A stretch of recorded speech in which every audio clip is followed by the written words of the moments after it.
The warm-up question for today is, when was the time you took a lesson from one part of your life and you used it to help you in another part? So since the camera's pointed at me, I'll volunteer to go first. So I was actually thinking about this today because I was super stressed out because I just got back from a trip and I'm like going to get my hair cut, and I remember my inspection sticker is expired, and then I had to go get my tires replaced because they were bald, and it was just like a lot of stress, and I was kind of stressed last week for this event. So I'll say a lesson I took from rock climbing that really changed my rock climb and improved it was this idea of with every single move you make, you are readjusting your weight and balance. So like sometimes you might like move your foot, but you keep like all this pressure on one hand. So just that idea of like with each movement forward, you need to recheck in with yourself and make sure you're using your balance correctly. So like I know this week, I've been feeling super stressed out at work because I feel like I'm not in control. Like I'm asking for like all these rentals, this food, these things from other people. So I'm going to brainstorm like how can I get more control back of the work. All right, we'll go Bennett's way. This is a tough question. I'm thinking about my time making artwork and how it's important to be genuine when you're making artwork. If you're making something you don't really want to be making, it ends up not being as great of a finished thing. And I think genuineness in general is just something that you can apply to other parts of your life.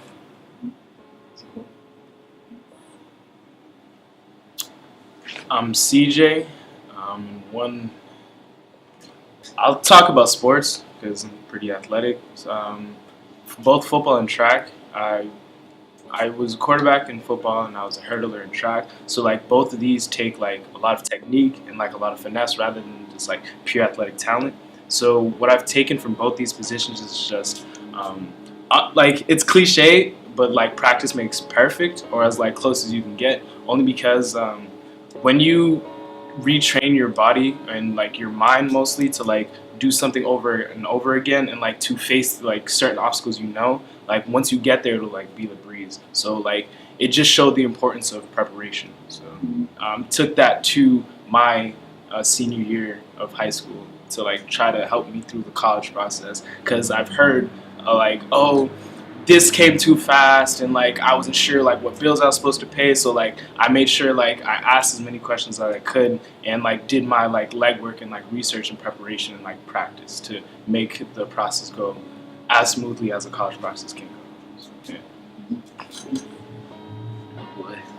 I never do well in front of cameras. But yeah, my name is Josh McKenzie, and one thing I learned from, let's say, college work perspective when I take a social work class, and it teaches that when you're talking to people, whether at your job or in the real world, you have to be able to see things from their perspective, or else you will never get to common ground with them. Or if you're trying to inform them of something and you're not seeing things from their eyes, they might not truly understand what you're saying to them.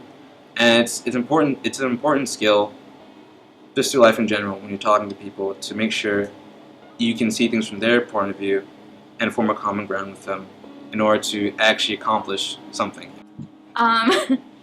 Hey, I'm Taylor. Yeah, so one lesson that I thought about was from high school. Shout out to Miss Brewster, but this one just came to mind because I think it was like kind of a pivotal change for me.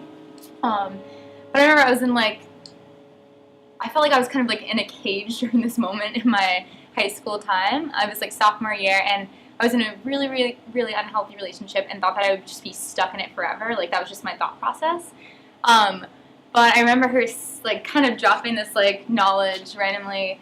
She said something along the lines of, if you don't like your current situation, do you have the power to change it? So she asked us that question, and then she just said to think about it in terms of like, what about your situation is in your control? And if it is in your control, then what goals can you set to change it? What actionable steps can you do to change it? If it's not in your control, how can you change the way that you look at it?